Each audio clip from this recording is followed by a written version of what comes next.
जो आप जिनको देख रहे हैं इनका नाम है नितिन नाविन जी, जो कि भाजपा के राष्ट्रीय अध्यक्ष हैं और इनकी स्पीच कहीं ना कभी वायरल होती रहती है। अब इन्होंने एक कहीं पर जाकर स्टेज पर बड़े मंच पर, क्योंकि बड़े मंच तो मिलना ही स्वाभाविक है, तो बड़े मंच पर जाकर इन्होंने एंटी इंडियंस जो कि भारत के खिलाफ हैं, जाहिर सी बात उनके खिलाफ बोलना चाहिए, और कांग्रेस जनता पार्टी जो इन दोनों जंतर मंतर दिल्ली में प्रोटेस्ट चल रहा है उनके खिलाफ इन्होंने बोला कि ये देश को बांटने का काम करते हैं। फिलहाल मैं आपको बताता चलो, मैं सीजीपी यानी कांग्रेस जनता पार्टी को सपोर्ट नहीं करता, मैं किसी पार्टी को सपोर्ट नहीं करता, मैं उस पार्टी के व्यक्तिगत जो लीडर है उनको मैं सपोर्ट करता हूँ। पार्टी कोई भी हो, अगर आदमी अच्छा है तो उसको सपोर्ट करता हूँ। लेकिन इन्होंने कहा कि सीजीपी जो है ये फर्जी है और ये देश बांटने का काम करती है। मैं मानता हूँ कि फर्जी है, देश बांटने का काम भी करती है, लेकिन आप ये बताइए कि क्या कोई मीडिया ऐसा है जो स्टूडेंट या किसी का भी मुद्दा उठाए जेन्युइन सही तरीके से? कोई मीडिया, कोई ऐसा प्लेटफॉर्म नहीं है जहाँ पर स्टूडेंट या फिर किसी का भी मुद्दा जेन्युइन उठाता हो। मैं ये नहीं देख सकता, मैंने नहीं देखा है कि 24 घंटे में 1-2 घंटा वाकई में किसी नॉर्मल इंसान के लिए हो या किसी मुद्दे पर बात की जाए। आप इंडिया का जो मीडिया है ना, उसका रैंकिंग देखेंगे पिछले 5-6 सालों से 180 देशों में 140, 150, 160 पर ही चल रहा है।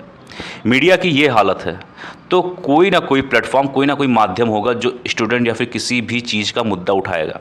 अब वो मुद्दा उठाते उठाते गलत तरीके से ले जा रहे तो ये तो गलत बात है, मैं इसका सपोर्ट नहीं करूँगा। लेकिन एटलीस्ट कोई तो ऐसा प्लेटफॉर्म होना चाहिए जो कहीं ना कहीं स्टूडेंट या किसी का भी मुद्दा वो जेन्युइन तरीके से उठाए।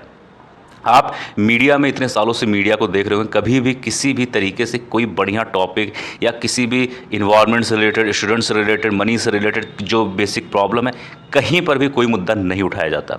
उठाया जाता है तो उन मुद्दों को जहाँ पर बढ़िया टीआरपी मिलता हो। मैं आपको ये भी बताता चलूँ कि इंडिया में स्टूडेंट की संख्या बहुत है, बहुत यानी करोड़ों है।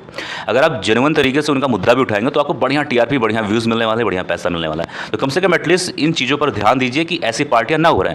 अगर हम और आप इस चीज़ पर नहीं ध्यान देंगे तो जाहिर सी बात है ऐसी पार्टियाँ उभरेंगी, फिर आप इनको अकल को एंटी इंडियंस बोल सकते हो, जो कि आप बोल रहे हो, जो कि अच्छी बात है। अगर आपको ऐसा लग रहा है तो आप बोल रहे हो, लेकिन एटलीस्ट कोई तो प्लेटफॉर्म होना चाहिए जो स्टूडेंट के मुद्दे को उठाए।